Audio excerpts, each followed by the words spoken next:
Welcome back to our conversation about the presidential campaign this morning with James Pindell, the reporter for the Boston Globe. And James, Sanders, Warren, and Klobuchar, and also Michael Bennet, who seems like he's really not much of a factor in this race, at least so far. They're all going to be tied up in the Senate chamber starting this coming week with the impeachment trial, Monday through Saturday, 8 a.m. to 6 p.m. No, I guess they break for lunch. They could run out and do a live shot, and they can do stuff at night, and they could race out to Iowa on Saturday night and spend all Sunday there. But otherwise, they're hamstrung. Will that matter? I think it does matter. And I think there's probably, it matters because showing up in Iowa, getting local press, convincing these people to show up for you on a snowy Monday night and, you know, stand up among your friends, there's this personal element to it that actually does matter. But for Warren and for Sanders, they have the money to sort of paper over this. They have a lot of surrogates. They have a lot of money to run television ads. If there's one person in all of the Senate or politician in America who dreads this impeachment trial next week, it probably is Amy Klobuchar.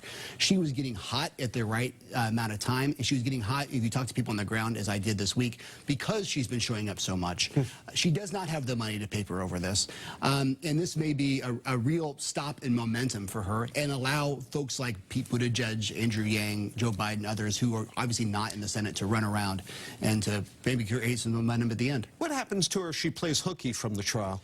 See, I don't know. So I've had some people ask this question. I hate to say it on TV, but one element I thought happened here is that I thought they're required to be there. So would McConnell then send someone out to get her if Klobuchar decided, you know, this whole thing's a sham? I have played that out. I don't have the answer for it, but it's a great question. Wow, very interesting. So bottom line now, as we head into New Hampshire, we've heard ad nauseum that electability is the overwhelming issue. Poll after among likely Democratic primary and caucus voters. Poll after poll after poll confirms it.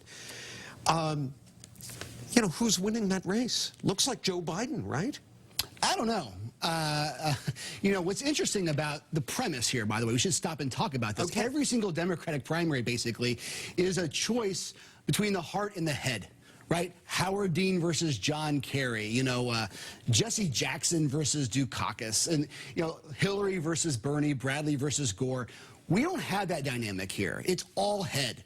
It's, I don't care who I love. It's, I want someone who can win. Right. And because the field is that large, just a couple weeks ago, I did a front page story for the Sunday Globe exploring this question with actual voters trying to make up their mind.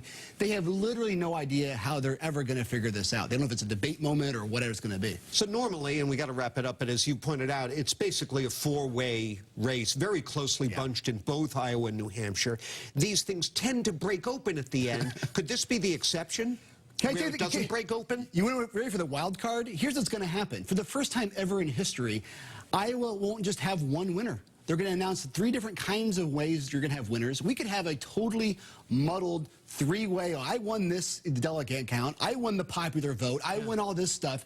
And because the field's so large, I think it's highly possible that's going to happen. So we head into New Hampshire, and New Hampshire's the ones who are going to have to sort it out. Wonderful. Never a dull moment. James, thanks. Thank you. Good to see you.